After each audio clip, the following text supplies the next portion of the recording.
Question suivante, posée par Jordi Moreno, question juridique. Pensez-vous que Macron, dans le cas de manifestations violentes contre les lois ultralibérales qu'il imposera, puisse aller jusqu'à se donner les pleins pouvoirs par l'article 16 ?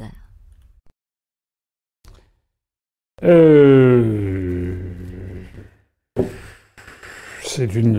y a beaucoup de bonnes questions ce soir, dites-moi. C'est une bonne question. Je suis d'ailleurs, je crois, l'un des seuls, sinon le seul, pendant la campagne présidentielle, à avoir rappelé ce qu'était le pouvoir du président de la République, et notamment la détention de la force nucléaire, et puis l'article 16, il peut prendre les pleins pouvoirs. J'ai été le seul. J'ai été le seul à le dire. Voilà. Et c'est vrai que maintenant, M. Macron, potentiellement, peut mettre en œuvre l'article 16 qui lui accorde les pleins pouvoirs. Alors, les pleins pouvoirs de la Constitution sont quand même encadrés par la Constitution. Il faut d'abord saisir officiellement le président du Sénat, le président de l'Assemblée nationale. C'est d'ailleurs la raison pour laquelle les Français n'ont pas intérêt. C'est une raison encore supplémentaire pour que les Français ne votent surtout pas pour En Marche, pour pouvoir comment dirais-je, calmer les ardeurs parfois un peu hystériques de M. Macron. On l'avait vu dans certains de ses meetings. Donc c'est très important, il est de salubrité publique de voter massivement pour notre mouvement et surtout pas pour En Marche. Ne succombez surtout pas aux sirènes des gens qui vous disent qu'il faut lui donner une majorité pour. Non, non, non, non, non. Il faut absolument qu'il ait un contre-pouvoir, parce que déjà, il a tout le monde avec lui, et toute la presse. La presse, ça lui suffit pas. Vous avez vu, il est en train, en ce moment, d'essayer de tuer ce qui reste de liberté d'expression en France. Et déjà, il a des médias qui passent son temps à chanter ses louanges, et c'est encore pas assez. Donc, pour revenir à mon propos, il doit consulter, mais ça n'est qu'un avis, mais bon, s'il y avait un avis formellement contraire du président de l'Assemblée nationale, ça ferait mauvais genre. Le président du Sénat, le président de l'Assemblée nationale, le Premier ministre, je crois, il me semble qu'il y a peut-être aussi le président du Conseil économique et social, je ne me rappelle plus, c'est possible, Conseil économique, social et environnemental.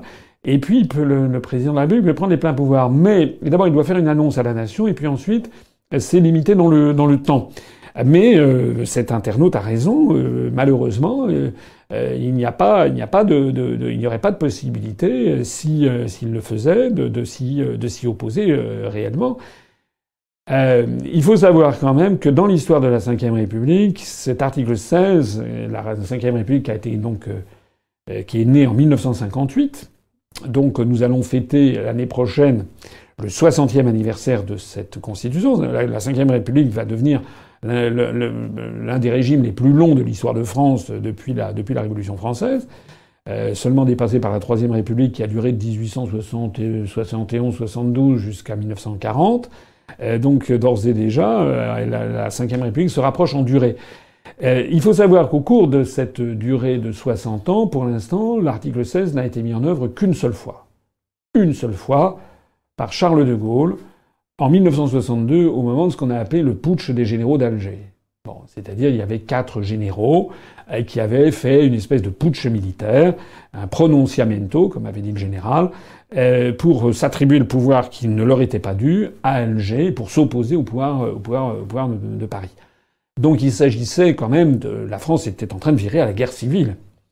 C'est la raison pour laquelle, à mon avis, il y aurait quand même, si M. Macron voulait prendre les pleins pouvoirs alors qu'il y a simplement des manifestations de rue, même si elles dégénèrent, ça serait pour que les pleins pouvoirs, normalement, ne s'appliquent que s'il y avait une rébellion armée ou une guerre civile qui éclatait réellement dans le pays ou éventuellement une sédition fomentée par l'étranger.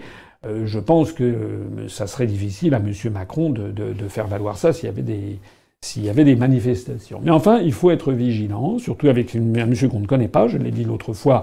Finalement, on ne sait pas comment il réagira devant des crises très graves. C'est une raison supplémentaire pour dire autour de vous qu'il faut absolument voter pour quelqu'un qui ne soit pas le candidat d'En Marche, mais au contraire un candidat citoyen sorti du seul mouvement citoyen d'importance, c'est l'UPR, un mouvement qui est, franchement, il n'y a rien à reprocher à notre mouvement, à partir du moment où il y a des gens qui critiquent notre positionnement, ça d'accord, mais personne ne peut nous accuser depuis 10 ans d'avoir fait preuve de mensonges, de duplicité, de trahison, jamais. On a toujours dit ce qu'on faisait et toujours fait ce qu'on disait.